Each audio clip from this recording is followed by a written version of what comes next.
Ever been stuck in dust on the trail or slammed with rain or fog on the road? You can barely see the vehicle in front of you? Well, if you can't see the person in front of you, that means the person behind you can barely see you. That's where a chase light comes in. Whether you're off-roading or just commuting in rough conditions, this simple mod makes a huge difference and can potentially save you and your ride. So let's talk about what it is, why you need one, and some solid options to get you started. So first thing, what is a chase light?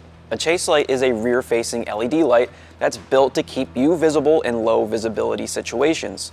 Dust, fog, rain, snow, you name it, you'll usually see these on rigs that run in groups or in bad conditions. It's not a showpiece, it's a safety mod. And no, it's not just for desert runners or Baja builds. This works just as well for daily drivers who deal with rough weather. Now, if you're driving on the road, only use this when the driving conditions become dangerous. Otherwise, you might see lights chasing you, and they're not the kind you want to see. Now let's be real, your taillights aren't cutting it when the elements hit. Whether you're on the highway in a downpour, kicking up dust in a convoy, or they're covered in mud, other drivers need to see you. That's where a chase light earns its keep. It helps prevent rear-end collisions, makes you easier to spot in poor conditions, and gives your rig an edge in safety and style. If you go with the right setup, you can even add in brake lights, turn signals, or strobe features. Now, typically you want to mount a chase light up high, on a roof rack, your bed rack, on your spoiler, or maybe where your third brake light is. Being up high makes it easier to see, especially when you have a dust cloud behind you. Now, if you don't have a roof rack or bed rack, don't worry. You can still mount it low on your bumper or spare tire carrier. It's not perfect, but it's still way better than having nothing. And when it comes to picking the right light, a lot of people use small, powerful pods or even rock lights as a chase light. And you want to make sure to get something with an amber or yellow output, because this will cut through the particles in the air better than a white light and just makes it easier for people to see you. Now here are a couple go-to options when it comes to picking a chase light.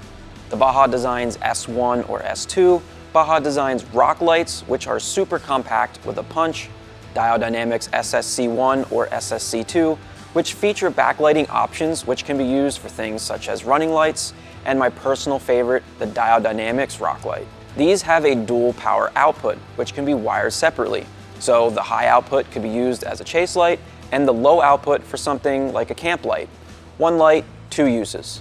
And when it comes to wiring in these lights, it's pretty straightforward. You can either wire them using a harness and switch, or the easiest way, in my opinion, is to wire them using a switch panel. Most switch panels also have a strobing feature, which makes your chase light even more effective. Now, if you want to tie into other things like brake lights or running lights, then you'll have to do a little bit more wiring. And if you want to learn more about what a switch panel is and why it makes wiring easier, you can watch that video down below in the description. But once they're hooked up and on, you're not just safer, you're also making your rig stand out in the best way. So if you're building out a trail rig, daily driver, or overlander, don't sleep on a chase light. It's one of the easiest mods to keep you and your rides safer on and off road. Hope this video helps. If it did, give it a like. Hit the links below to check out our top picks for chase lights. And if you have any questions, drop a comment down below. Hit that subscribe button for more content like this, and we'll catch you guys in the next one.